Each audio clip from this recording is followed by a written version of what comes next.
Hello, and welcome back to Break the Twitch, an interview based podcast on intentional lifestyle design. I am your host, Anthony Ongaro. We sit down with amazing guests that share their expertise and personal experiences in how they do more of what matters, so you can too. In this episode, I sit down with Cory Huff, a fantasy fiction novelist, performing actor, and founder of The Abundant Artist. Cory talks about how he went from his agency day job to beginning the Blogspot website that would become The Abundant Artist, teaching creative people how to make money online. We discuss the survivorship bias of the entrepreneurial landscape, how we don't talk enough about the things that didn't work, and learn more from the failures. We also talk about the creative process, whether it's writing novels, making videos, or performing on stage. This is a great episode if you have a passion or a project that you'd like to turn into a side hustle or maybe even a full-time business. So definitely check this one out with Cory Huff. Finally, this podcast is member supported. We don't want to distract you with ads or sponsors, so we rely on our community members to make it happen. Join the community to get immediate access to 12 month-long audio courses with topics ranging from decluttering to building a mindfulness practice and meditation. The community is chock full of tools and resources to implement sustainable changes to your life. So just go to breakthetwitch.com/community to find out more about that and support the production of this podcast. If you do enjoy this episode, please do remember to leave a review on Apple Podcasts or your podcast player of choice. But for now, let's start the show.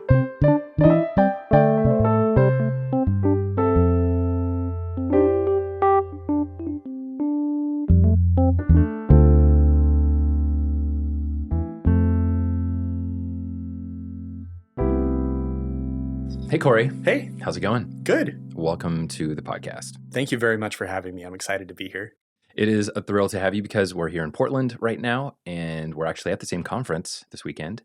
It's so cool to be in a room full of people who are just like willing to be themselves and explore wherever their weird curiosities take them. Absolutely. So for context here, the Everything Conference is what we're talking about here, and it's a conference that is kind of, in a way, the opposite of what a lot of the time, I think, society and through, like, we talk about minimalism and like less but better, less but better. This is really about doing lots of things and having it be okay, and having lots of interests, but finding ways to combine them and like thrive in that situation. I've always identified with that in a lot of ways because I've always had lots of passions, and so getting to meet other people, especially like yourself, who also have lots of passions and manage to do really cool things with them is always a pleasure, of course. Yeah. And the multi-potentialites, as Emily calls them, the organizer of the Everything Conference, and it's a really common thing. Like people call them Renaissance souls, or what's the other one that I'm thinking of? Scanners. Hummingbird. Yeah. Hummingbird. I've never heard that one before. I've not heard that, but yeah. But the Renaissance soul thing comes about because of the Renaissance, right? It came because there was this movement in art and science and all of this knowledge and exploration that exploded, and suddenly all the learned people during the Renaissance were doing all of these crazy things. I just read a book about Leonardo da Vinci earlier this year, and about his life, and he could do like a bajillion things, and he didn't even think of himself as a painter. Like he was like, oh yeah, like that's the thing I do to make money. But he was an engineer and wanted to like build war machines. That was the thing that drove him, is he wanted to like be a war hero by building war machines early in his life. And then later on he got into the art thing. But like he hilarious. He made his living as an artist, and originally was doing stage design, set design for these big parties that these nobles would throw. And so he was using his artistic and engineering skills together to build these really elaborate sets with like flying machines on the stage and stuff. Would he be your, like, if you could talk to one person, dead or alive, and hang out with them for a while? Or who would it be, if not him? That is an impossible question. It's a tough one, yeah. I love reading biographies. Throw that on you. I'd love to have a conversation with Alexander Hamilton and be like, dude, like, you were this genius polymath and you couldn't get over the fact that somebody insulted you. Like, come on, man, you could have lived another 50 years. Okay, so we just hit on Da Vinci and Alexander Hamilton. So I think that's a really good start. So in 2009, you did something that was still fairly new. You were starting a personal blog and business online. Mm-hmm. Can you take me back a little bit to what was going through your mind during that time? What you were trying to solve, really? Sure. What was that about? Yeah.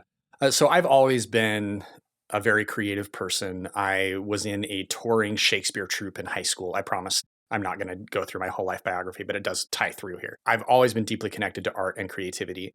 And when I graduated from college, I had a BFA in theater, in acting.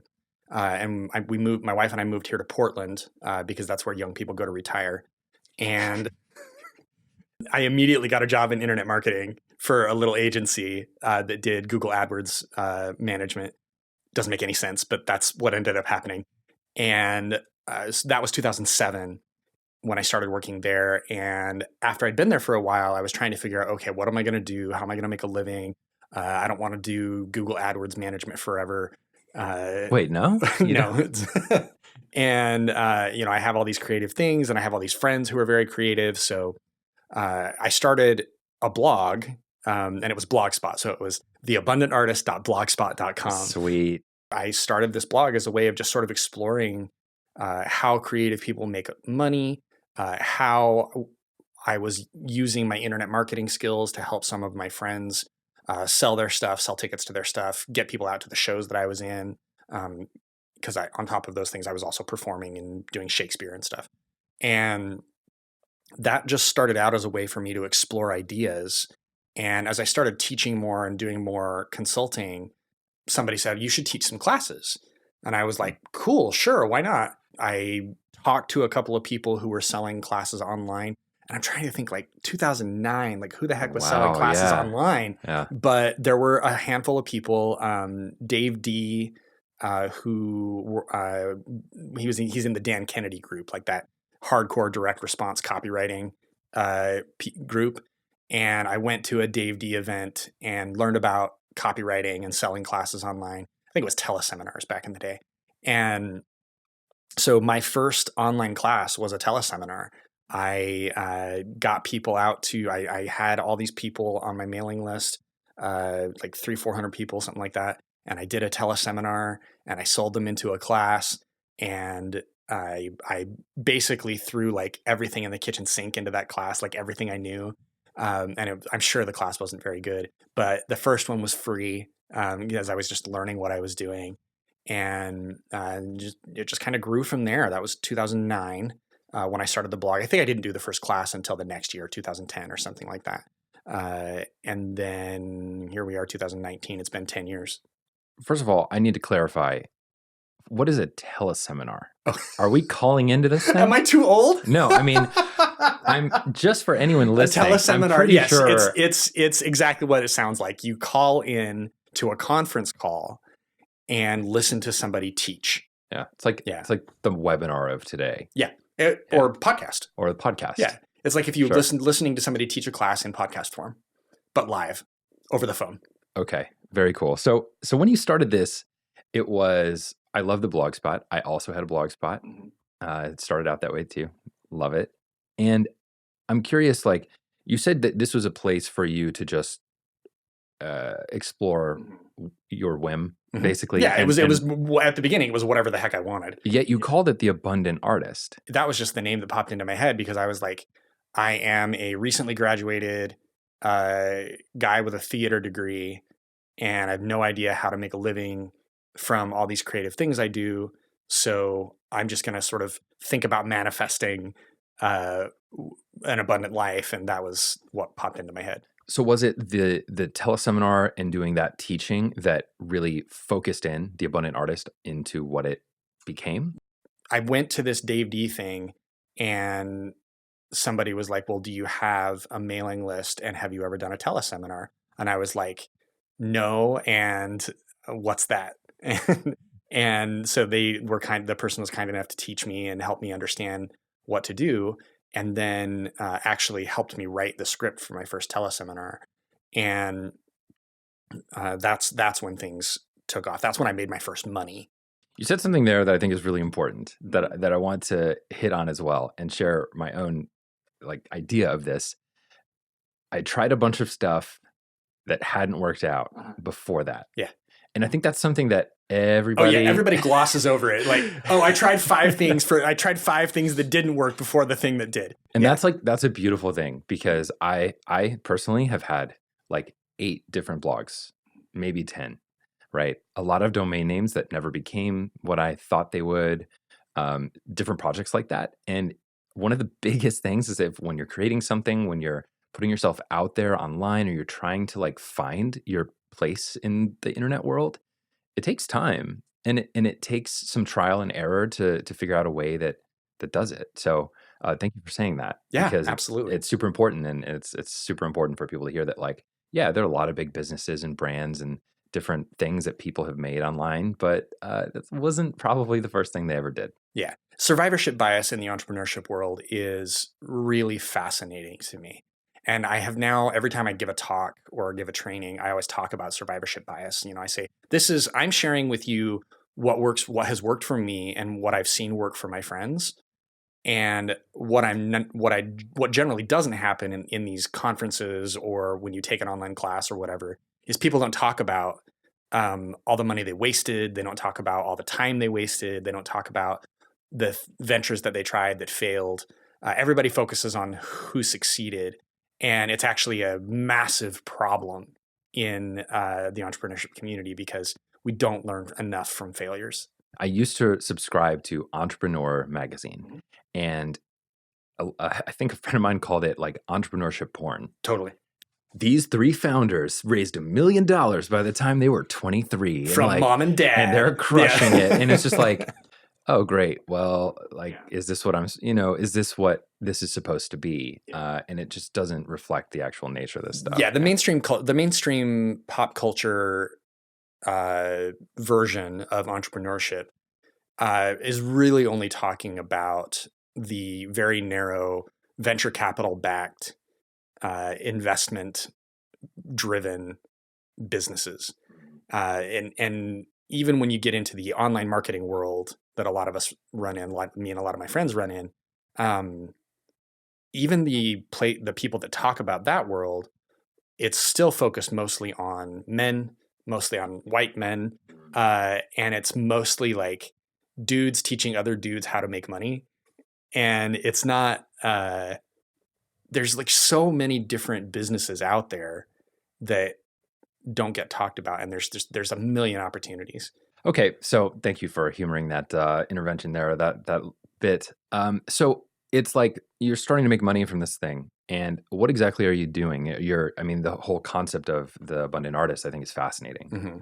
Yeah. So I had a day job. At that point, I'd been at the day job for 2.5 years-ish. And I had learned, I was pretty fluent with Google AdWords, and I'd been building Facebook's ad platform had come out by then. And I was, in my day job, I had built our agency's first Facebook ad service. So I was literally one of the first people in the world to use the Facebook ad platform. Not that I really knew what I was doing, but it was there, and we tried, and we did it, and we built a service around it for the agency. And so I was taking what I was learning in my day job, and I was applying it to helping my friends sell their art, and then I was teaching classes about that. So initially it was just me with a microphone, and I think I might have had like a keynote with a screen recorder, like ScreenFlow or whatever. And I might have done some PowerPoints while I was talking type stuff. And that was the earliest version of it. And I sold that I had little PayPal buttons. I didn't have a cart checkout. I just had like a PayPal button on my blog. The custom button that you make just for a check. Yeah, a little pay. Yeah, like I'd gone into PayPal and made the checkout button. And that was the only way that you could pay me. Oh man, that's so great. This is the formation of like the business that you've been running for a decade. Yeah, basically. So how did that lead to like the book? So you have a book called How to Sell Art Online, right? Yeah. Initially, when I was first teaching these classes. I didn't call it How to Sell Your Art Online. The early class was like, I was trying to be way too cute. I think it was like your first creative dollar or something stupid like that. And It's not bad. But what I found out was a lot of initially I thought I would teach like artists of all kinds. And in the first class that we had like a dancer and an actor and a painter and just like a big diverse group of people. And eventually what I sort of figured out was the classes that I was teaching worked best for people who had a product to sell, right? If you're a dancer or an actor, what you're selling is your presence, your time, right? And that doesn't work over the internet, not really. So the people who were attracted to my classes were visual artists, painters and sculptors. So that's who I started selling the class to. And then I started getting deeply immersed in that world. I started going to gallery openings, started hanging out with more illustrators and artists that I knew, and just getting to know that world really well. And in 2014, I was at a conference, and my friend Gina, with a bunch of us standing around talking, and I was like, I think I want to write a book, but I don't know how to pitch that book to a publisher, right? And my friend Gina goes, oh, well, meet Nathan Barry, who was standing right there. And Nathan and I start talking, and he whips out his phone and he emails his agent and he's like, hey, you got to talk to Cory. And I was like, what is happening right now? And that was my introduction to my literary agent. Dave Fugate. And it turns out that Dave's wife is a painter, so he was super into the concept of what I was doing. He's like, go write a book proposal. And I was like, what's that? So I learned how to write a book proposal, which took about 3 months. And then I finished the book proposal and gave it to Dave, and Dave went and pitched it to publishers. And so by the end of 2014, I had signed a contract. We had 4 different publishers bid on the book. So I got to pick the one that I wanted, which ended up being HarperCollins. And I wrote the book in 2015. Took me probably, I did a first draft of the book in a month. I rented an apartment on the beach in Ireland. We were living in Europe at the time, so I didn't just like fly to Ireland from the US. We were living in France at the time, and we got an apartment in Ireland. And basically, I just wrote every morning for 4 hours for a month. Okay. All right. Pause. Okay. You just said, I just wrote every day for 4 hours for a month. Mm-hmm. Is that really as easy as it? Like, was that process? I mean, it wasn't easy. As straightforward as that for but you? It really was that straightforward. Yeah. I mean, so it sounds so straightforward, but by 2015, I'd already been doing it for 6 years, right? I'd been teaching that topic for 6 years. So really what I was doing is just writing down everything I knew, and then organizing it and putting it in the right order, and then trimming it down to the right size. So that's what I mean. That's what I was doing when I was writing for 4 hours a day. I wasn't really learning anything new. I was just writing it all down. How were you specifically like structuring your life in a way for you to be able to focus on the book at that time? Yeah. Like, were cell phone notifications and like social media an issue? Well, the nice thing was, because we were living on the coast of Ireland, like cell phone reception sucked. So I couldn't get like text message. Like I didn't really get text messages and or any of that kind of stuff. And our Wi-Fi really sucked at that apartment, so we couldn't really do a lot. So I would just get up at like 6 o'clock in the morning. I'm an early riser. I'm one of those people that doesn't require a lot of sleep. I've been that way my whole life. I sleep about 6 hours a night, pretty much like clockwork, unless I'm sick or something. So if I go to bed at midnight, I'm up at 6. If I go to bed at 10, I'm up at 4 or 5. It's just the way my brain works. So I would get up at 6 most mornings, and I'd go for a walk on the beach, come back, eat breakfast, and be in my chair writing by 7:30, 8 o'clock. And I would write until noon. That was the rule that my wife and I had set. It's like, just leave Cory alone until noon. And I just had to write. And I would turn my Wi-Fi off and turn my phone off and just write. And sometimes it was torture, right? Like sometimes you could get like 500 words done in 4 hours, Right. which is awful. And sometimes it would flow and I'd get 4,000 or 5,000 words done. But over the course of several weeks, and it was 3 weeks, it wasn't a full month, it was 3 weeks. I had a first draft. A lot of writers will say a crappy first draft, right? Yep. That's one way to put it. Yeah. And so you just write just whatever garbage comes out. And then you leave it alone for a few days or a couple weeks and you go back and revise. I don't know if I knew that much about it. That was my first book. I've written a few since. And you have to take like your first draft, let it sit for a little bit, and then go back and figure out what's wrong with it. Yeah. It's funny going through and writing my own ebook. I was doing something kind of like that, but it was weird because I was working with a developmental editor. Mm-hmm. And so I would write a chapter, Mm-hmm. turn that in, and then she would give notes on that, send it back to me while I was writing the second chapter. Mm-hmm. And it was all in the same document. And after about 2 weeks of that, I could not do it. That sounds like a nightmare. It was terrible because I would go get lost in all of the corrections as I was trying to write the next chapter and just get totally stuck. And so eventually I had to just kind of like plow through everything, like you're saying, and then go back. And it's funny, the same thing happens to me for like YouTube videos, client projects, films, videos, works with like color grading too. You like set a color, set the tones and everything, and then step away, come back to it, and you're like, oh my. What have I done?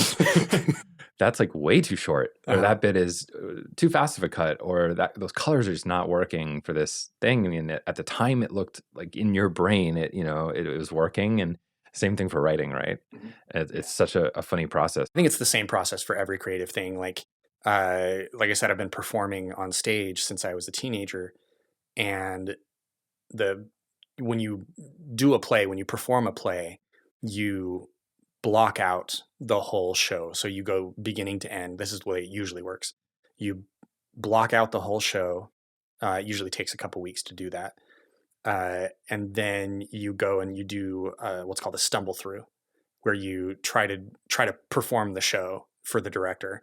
And everything goes wrong. You realize, oh, like this scene doesn't connect to this scene correctly. And I'm supposed to be standing over here, but we actually ended over here. And you just like all the pieces, and you see where all the pieces need to be fixed and reworked. And it's the same process for every creative thing that I have done.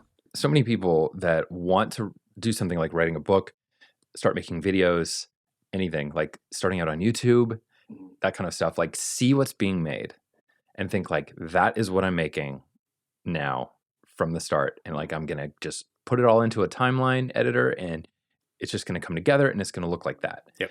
And that's just not the case. And it's such like, I remember for me, starting out, and I'm still on such the learning curve of filmmaking and all this stuff for the kind of content I make.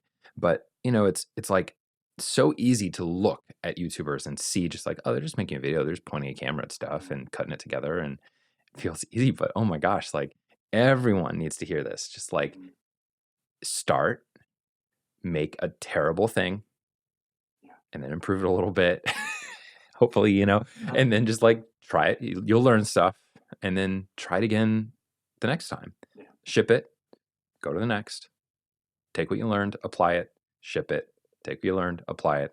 Instead of having this like, I'm going to write this book. And I used to think literally that like, oh yeah, they just sat down and wrote this book. Like I remember specifically having that thought that this book is what you wrote sitting down on the coast of Ireland, pounded it out, and you're like, wow. I have so many thoughts about this. Like, so after the book came out and we came back to the States, a guy reached out to me and asked if he could take me to lunch. So we went to lunch, and he's this fancy hotshot lawyer. But his dad's a painter, so he bought the book to help understand how to help his dad sell his art. Cool. And so we sit down and we're talking about the book, and I'm having a good time. And he's like, so I wanted to talk to you about something. And he opens the book and he's got like color-coded tabs in the book. And he's like, here on page blah, blah, there's a typo, blah, blah, blah. And he had highlighted every typo No. or spelling mistake in the book. No. And he's like, yeah. And he's like a lawyer. So he's used to like doing contract reviews, right? And red pen mentality. Yeah, totally. Yeah. And the thing that blows my mind is like, when you write a book, you write the book, you rewrite it 5 or 6 times during the process, right? Your development editor sees it. Your copy editor sees it. Your proofreader, who's supposed to catch it, sees it. Mm-hmm. Your early beta readers see it. So like probably close to 20 people saw the book before it was released. Yeah. There's going to be typos. It's going to happen. It's going to happen. Yeah. And people think that this thing just sprang forth from my mind, fully formed as it is. And like, I make a lot of mistakes. So I can totally see why people would think, oh, like Cory didn't like catch all the details here. But it's like a lot of people saw this thing before it went out. And every creative thing, every painting, every video, everything has flaws. And it's easy to see the flaws and pick something apart. To the flip side of that, though, that should, especially as we look back to our old work, right? We should look at it and be like, wow, that was, I'm better now than I was yes, then. Yes. Yeah, hopefully that's the goal. I mean, that's the goal, right? Yeah. You know, I always wonder if like Tarantino does this, because we think of the greats, right? And he has to. But like we think of the greats, didn't he say like, I'm going to direct 9 films, or like I'm going to direct 10 films in my life and then I'm done. Interesting. And I'm pretty sure that was him. And to me, that's just, he's just like, I don't know. How do you approach that? But he's like masterful, you know, in this way. And so I wonder, does he look back? And I'm sure he does. He's human. Yeah, but like, you have to. Okay, so I'm really into Mariah Carey. Beautiful. Okay. So the other day I read that she's worth $500 million. Yeah. Which is like, what? That's actually all from her Christmas album. 100% of it is from her Christmas album. She's like top 5 biggest selling musician of all time. For sure. Yeah.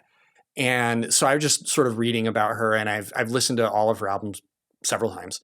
And in the Daydream album, it's like her 4th or 5th album. Yeah. So by then she's already had like 6 or 7 number 1 hits. One Sweet Day that was on the number 1 for 16 weeks. That was with Boys to Men, right? Yeah, One Sweet Day. Yeah. Classic. Yeah. So there's this song called Looking In on her 5th album. She's already a world famous star. And the song is just about how she feels like somebody who is standing at a window looking in to where the good stuff's happening, right? And in the song, she's got a lyric about how nobody will ever see the real her, and she'll never feel like she matches where she wants to be. And I was like, oh my gosh, like by that point, she's 6-7 years into being a world famous star. Yeah, and she still has diva. Imposter complex. Yeah. Yeah. Yeah. If Mariah Carey can feel imposter syndrome, then I think it's okay for us. We're all screwed. There's no hope. Yeah. Man, I will say. This is now a Mariah Carey fan podcast. Fan podcast. And we're now going to analyze her career album by album. I'm sorry, guys. That's just the way it is. We're going to have to leave it at that. So great art is evolved, not made, perhaps. Mm-hmm. Maybe that's where we can conclude that little bit there. Sure. You wrote this nonfiction book that was about helping people. And then you moved on to fiction. Well, after I conquered the business world, right. I decided that I needed to move to the next mountain. No, I was just, I'm a multi-potentialite. I have lots of interests, and I've always wanted to write a fantasy novel. When I was a kid, I moved around a lot. I didn't have very many friends. So the only thing I did from like 3rd grade to 6th grade, like the only thing I did was read fantasy novels. I would go to the library and I would get like a giant bag of books and I would bring them home and I would just sit in my room and read. And my parents thought I was doing drugs because I didn't have any friends and I'd just sit in my room and read. From a very young age, I had this idea for a fantasy world where people discover that magic and fairies really exist, because I want that to be true. I really want this fantasy world to be real. And so this is the world that I had made up. And when I was in junior high, I started playing Dungeons and Dragons. So I was like, well, I'm going to take this fantasy world that's in my head and I'm going to turn it into my D&D world. And then that still happens. Like I still play D&D, and that world has grown into this this creative thing that I've been playing with for 20 years. And so the fantasy novels came out of that, out of this fantasy world that I've been playing with for 20 years. And I created a story where people discover that magic and fairies are real, and the fairies try to kill them because they don't want anybody to know that they are real. Oh, yeah. So then they go and figure out how to use the magic to defend themselves. And that's book 2. And book 3 is in progress right now. What was that? Was that writing process different for you? Did you feel closer to it? It was much harder. Yeah. Okay. Yeah. Definitely more personal, right? Like it's something that was pretty much self-generated, right? The nonfiction stuff, the How to Sell Your Art Online thing, was just business stuff. It feels relatively impersonal. But the fantasy stuff was definitely, I cared about it more. Yeah. And it's harder because it was a newer discipline as well. So I think I look back at the amount of progress I made as a writer between book 1 and book 2. And definitely look back at book 1 and think, oh, like I could do better. Well, as we know, it should be that way, as you evolve and that kind of stuff. Yeah, one of the previous guests who I know, Charlie Gilkey, made the brilliant statement of like, the closer we are to something, the more important it is to us, the more we're going to fight it, and the harder it's going to be for us. So that's important to remember. Like we don't make a big deal about taking the garbage out. We're not like, we don't have all this creative not invested resistance. in taking the garbage out. Yeah.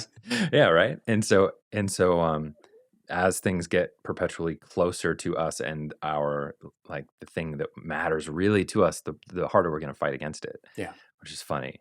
And, seems backwards, but it's totally true. Charlie's a very wise man. Charlie is a wise man. He says some smart things. Yep. He's got some smart things going on. Fiction has always been something that I've struggled with. I think in my younger days, I would play with a lot of that stuff, and I would like make maps and all kinds of things. And I found that, especially in the last couple of years, as I've been writing and creating, I always gravitate back towards nonfiction, break the twitch, right? And I'm wondering, just like, how do you go about, like, is there a process for like mapping out these ideas?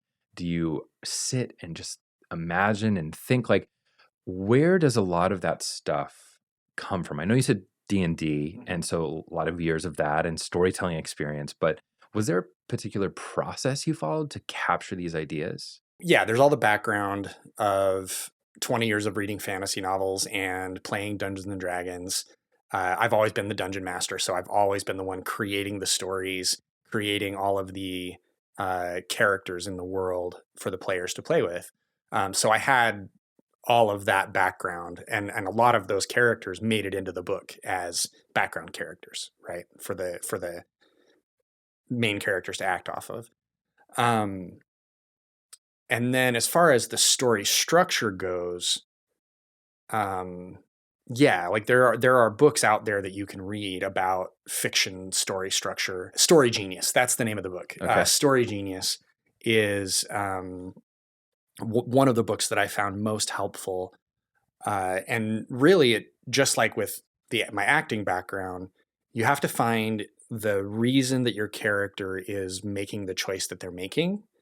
And the book has to resolve in such a way that the character learns and grows and becomes something, right? The point of reading fiction is so that we can go on a journey with the character where they learn and grow and change and come out in a new state.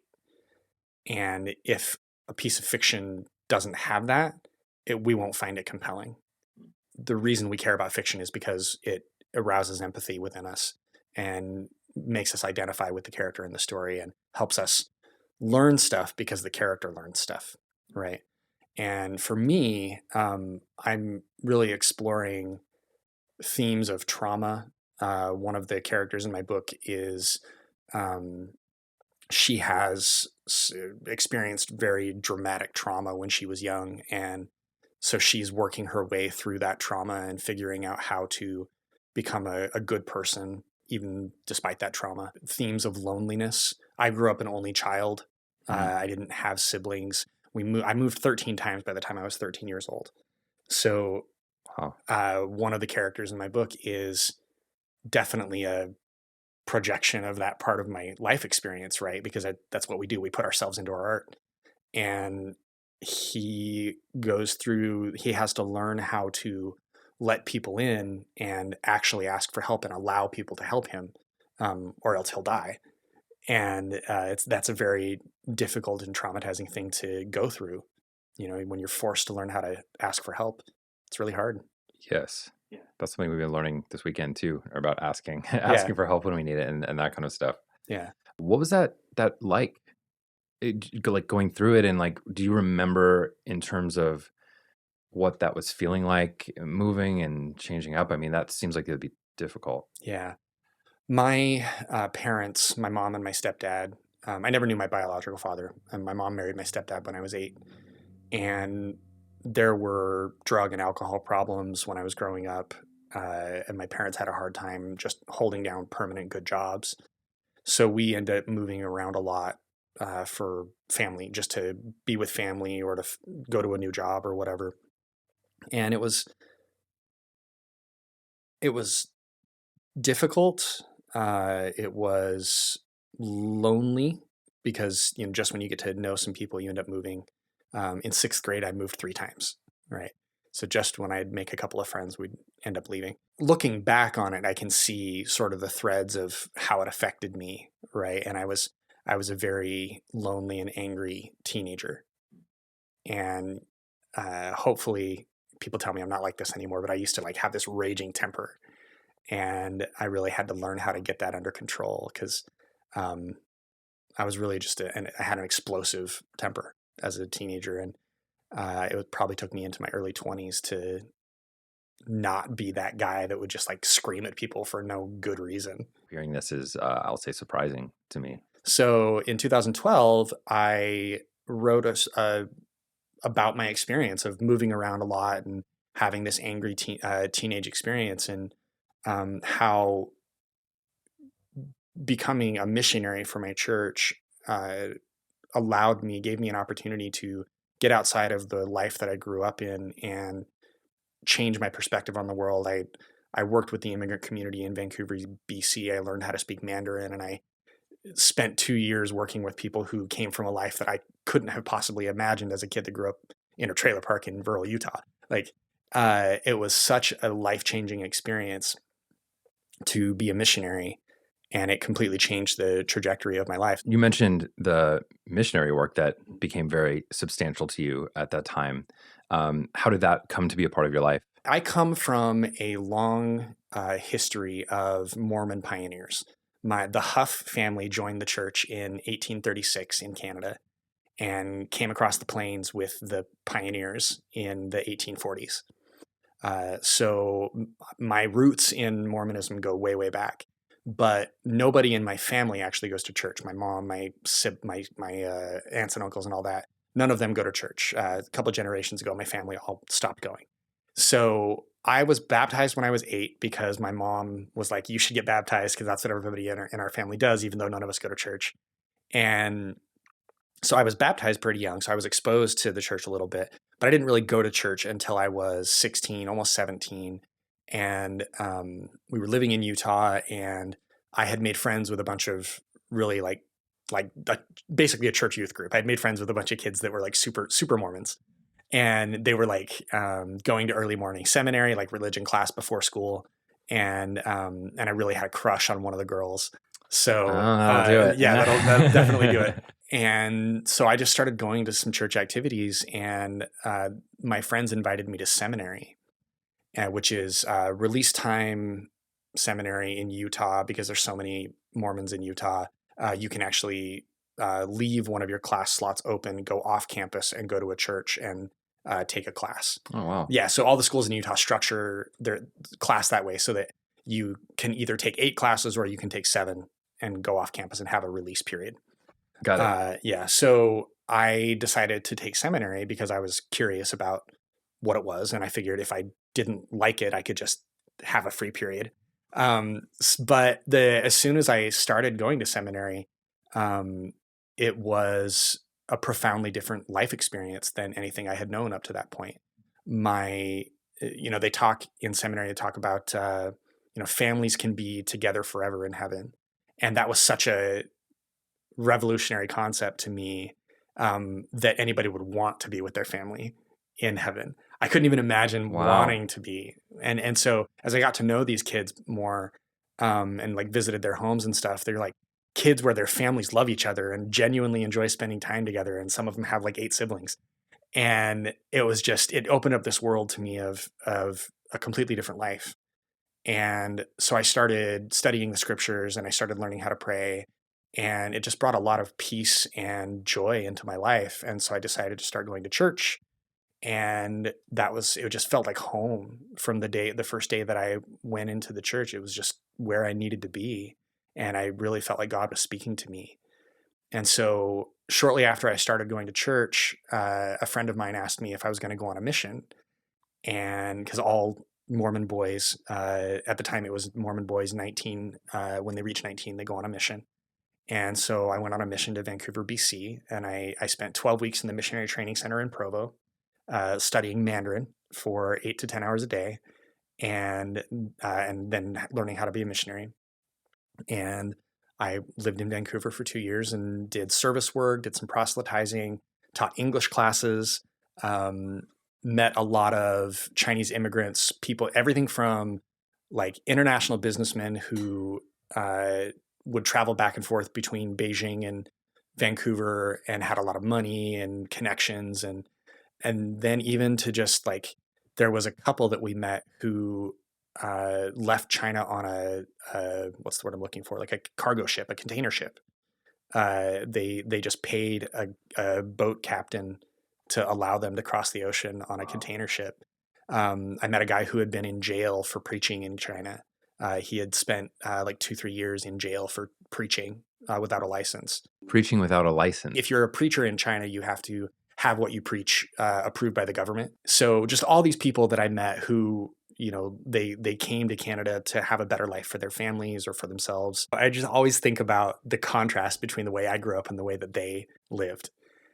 And, we both had hard stuff going on, but it just seemed like so much harder to be the person who was so desperate to get out of where they lived that they stowed away on a cargo ship for 30 days to cross the ocean. Wow. So it really opened my eyes in a lot of ways. And it set me up for a very different trajectory in life, right? Like I was the first person in my family to go to college. I learned how to study because I had to learn Mandarin.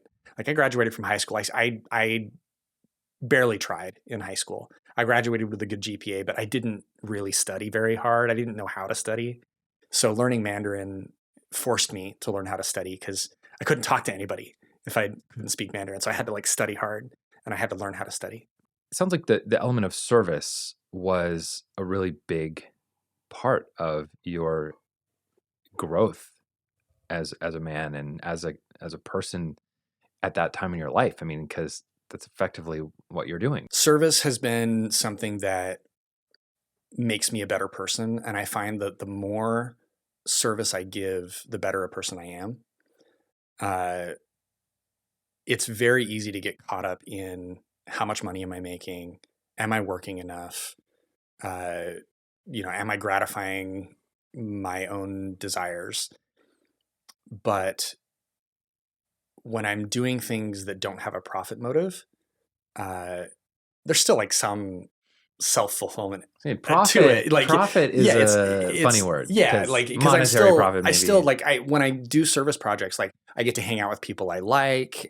Quite often, I get to meet new, interesting people. I've had business opportunities come up because of service, but it's more about the sense of fulfillment that I get and realizing like I did this thing and it helped these people, and And that's just good. Like that in and of itself is a good feeling.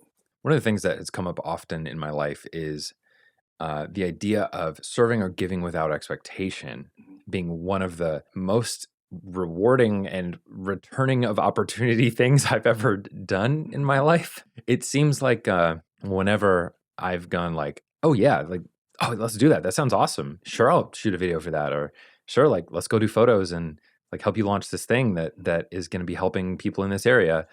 Some crazy thing always comes out of it. And it's like, I think so often, especially with this kind of stuff, it's very easy to, in this, I don't know, I guess I'm talking about American culture, our our world modern culture. It's very easy to think like on a one for one scale when we do things. I went to Pam Slim's session at the Everything Conference. Yeah. And the way that she talks about building a business, she really directly calls out, like in a lot of times in business, we use terminology that is like it's colonization or kingdom building or empire building, where we're going to crush the competition and we're going to win and we're going to beat people and we're going to and I'm going to be great and I'm going to succeed. Right. Stand at the top of the mountain with that flag, me. Yeah. But the way that Pam thinks about it, and I'm getting more and more excited about this way of thinking, is when you build a network and you make sure that the people in your network are successful, it brings everybody along and nobody gets crushed. The rising tide. When you concentrate on making sure that your network succeeds, it comes back to you in many, many ways, and you can't foresee it. And that's the network effect is very powerful. Yeah, I mean, I think of as you said, the rising tide lifts all boats, Mm-hmm. right? When we can kind of bring ourselves up as a community, everyone is winning, and except for the people that might be trying to keep that community down. But we don't want those people to win, especially when you're in a place where you have some needs that are maybe not being met. It's easier to like think about it in that way. Mm-hmm. And the difficult to maybe, and this is a huge part of privilege probably, of being in a position to offer without expectation of return, Mm-hmm. is that it's the ROI is like way bigger. Yeah.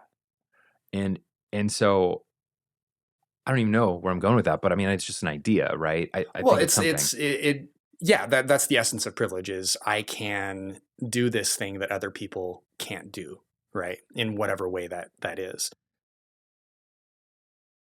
Diving back into your area of expertise, if I may, the intersection of art and business, I'm sure there are people listening that would be very interested in making some aspect of their creativity or their art a bigger part of their life. And maybe one way of doing that would be to find a way to monetize it.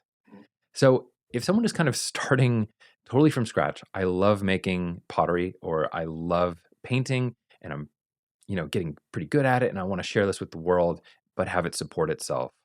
Like, what would be some starting points, some ideas and starting steps for just getting that process going? Sure. So there's a few assumptions that I have to make.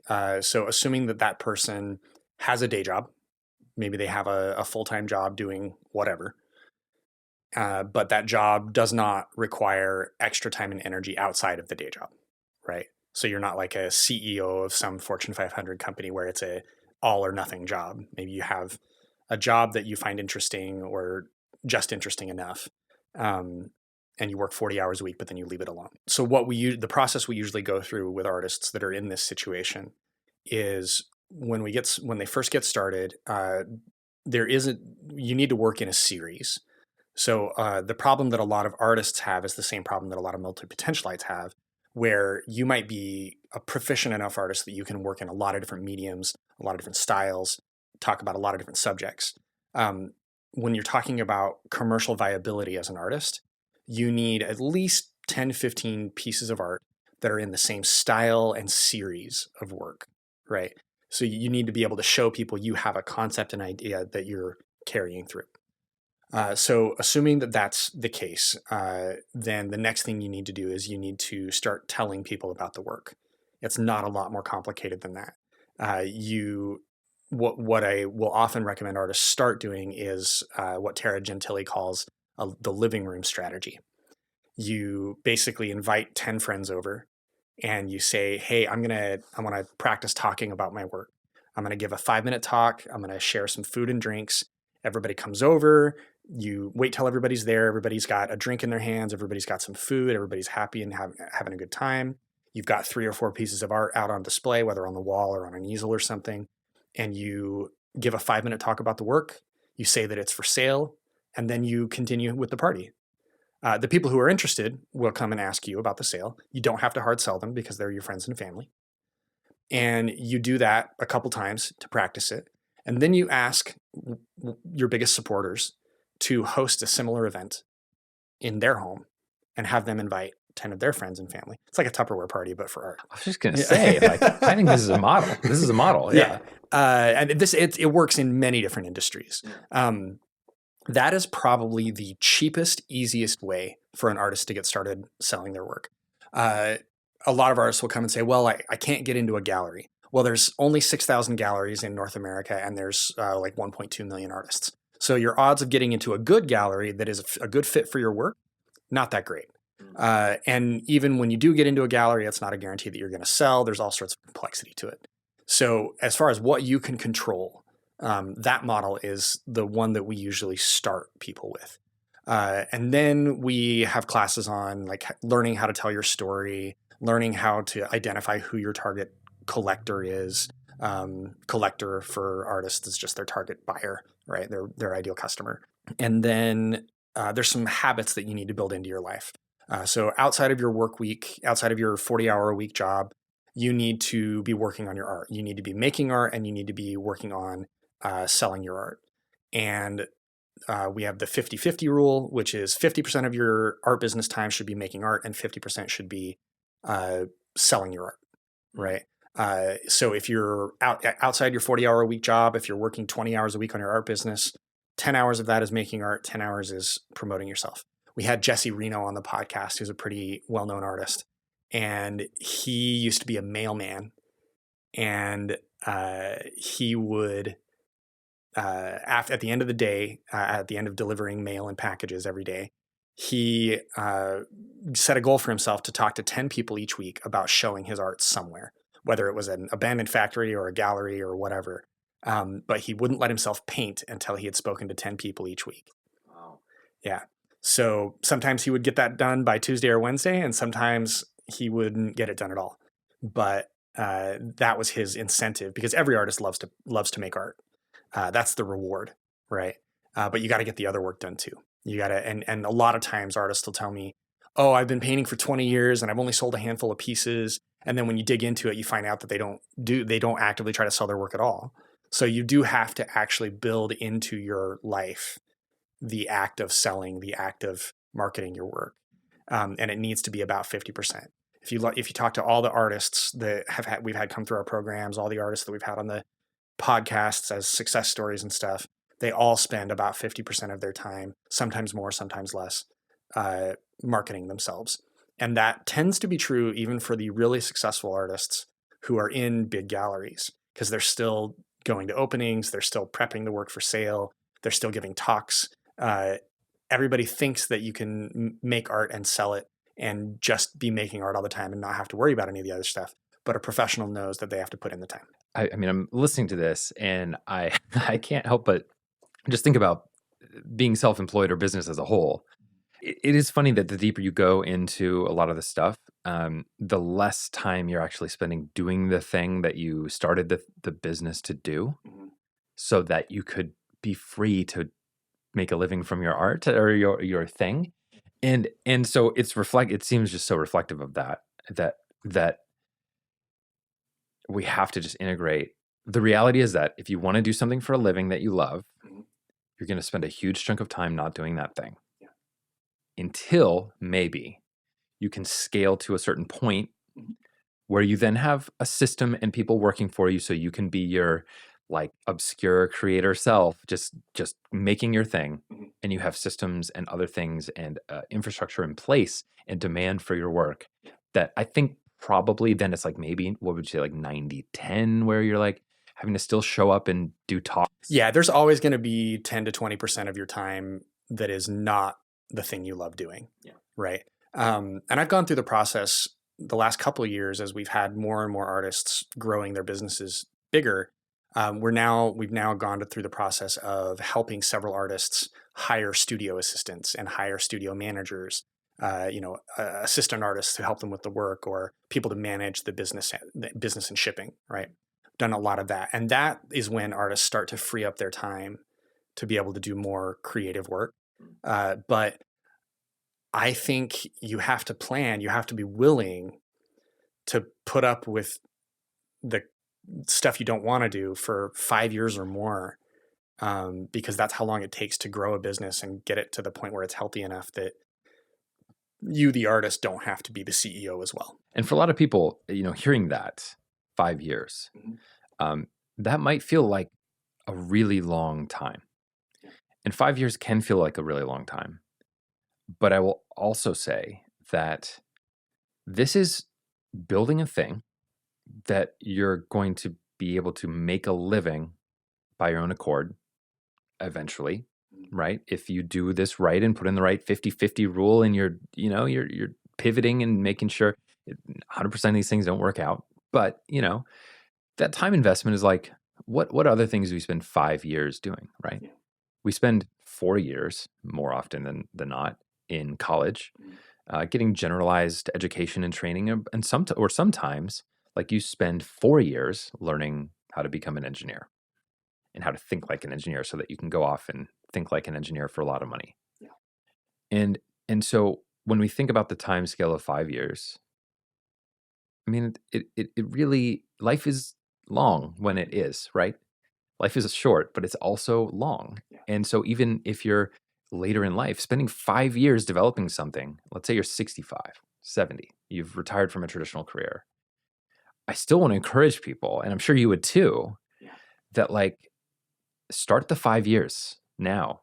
About 50% of the artists that come through our programs are career switchers, people that are coming from medical careers or legal careers or, some other thing, transitioning into being an artist. And they all tell me, not all of them, but a lot of them tell me, I wish I'd started sooner.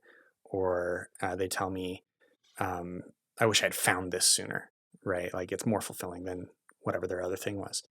Yeah, you got to put in time. And I also want to say, like, 5 years is a number that I put out to make it sound like this is how long it's going to take, but it doesn't always take that long, right? Sometimes you get lucky and the right person buys your work and tells everybody and you're successful right away. Yeah.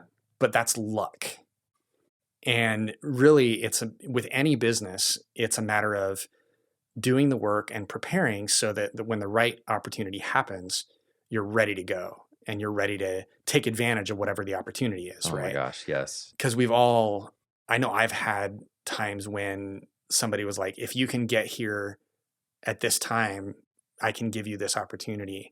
And, you're halfway across the country or you don't have the money to do the thing or whatever. Like you have to be ready and you have to know how to do the work when the opportunity comes up. Some of my greatest life lessons came from my guitar teacher at a community college in Ann Arbor, Michigan. John E. Law, that guy. No, he was a guitar teacher and his name was John E. Law. John E. Like his middle initial was E. That's awesome. So it's John E. Law. Yeah. I loved it. Super smart dude.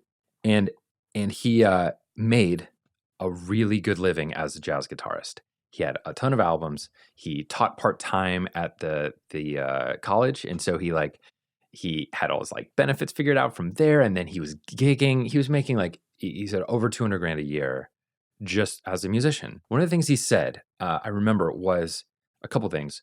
One was just focus on buying things that will return you money.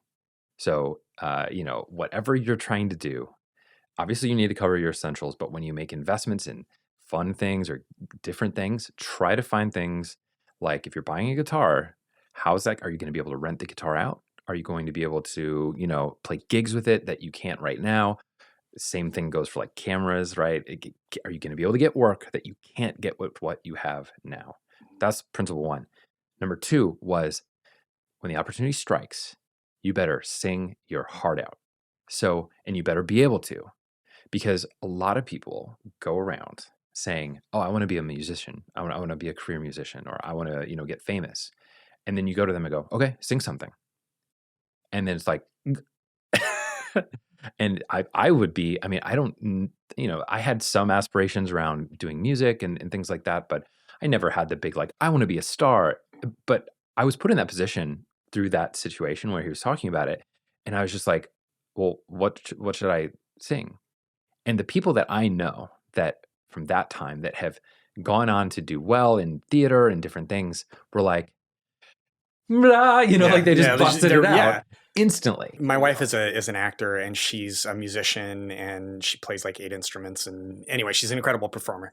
And I directed a show that she was in. And one day after one of the performances, some teenage girls came up to my wife, and they were like, "You're so amazing. How long did it take you to be able to sing that song?" And she said, "Well, we had about 6 weeks of rehearsal and 20 years. Yeah, totally. And I was like, "Oh, yeah." And the teenagers were just like, "Oh." They were like, "Oh, no." I mean, these things take time and preparation. But I mean, I think the biggest thing, just to go back to your point about making a living doing a thing, right, is that it's not about, like, you may get lucky, but you get lucky by having your work prepped, by having I think you said 15 somewhat themed pieces ready to show. Yeah.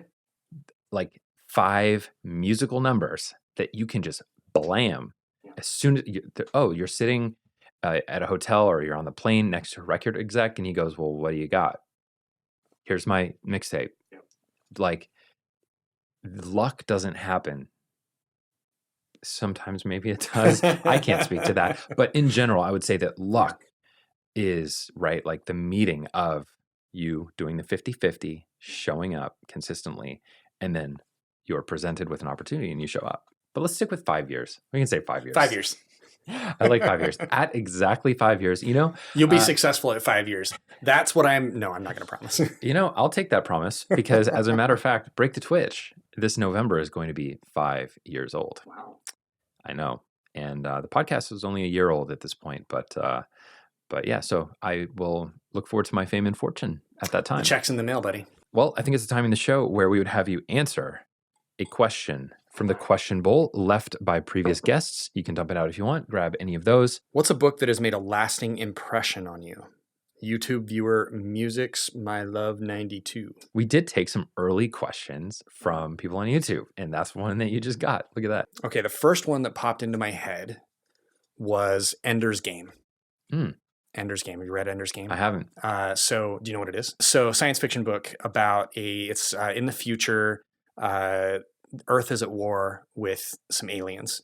Of course. And in a desperate attempt to win this war that's been at a stalemate for years, they recruit children into this fighting force to drive or fly these space ships. And so Ender is one of these kids, and he's like super smart, like genius level kid. The whole book is about him and these other kids, all like ages like 8 to 12, going through the training to become space marines, basically. And I don't want to give away the ending for those who haven't read it, because it's an incredible, incredible book. One of the greatest works of science fiction in the history of science fiction. I have to read it. And Ender, in the book, Ender learns how to stand alone. He learns how to be a leader. He learns how to not do what all the other teenagers are doing. And he learns how to make very difficult decisions. Sounds good. I just wrote it down. It's on the list. I'm definitely gonna have to read that. Yeah, despite I've not read a lot of fiction recently. Actually, I think the last fiction thing was your first book, the first book. Yes, actually, that was the last. I think that was the last fiction book I read.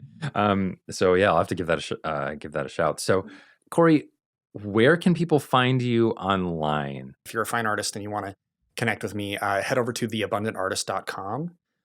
If you're not a fine artist and you still want to connect with me for some weird reason, you can find, like, my clearinghouse for everything is coryhuff.com, Cory, or just connect with me on Facebook. I'm way too active on social media, and I welcome all comers. So facebook.com/coryhuff.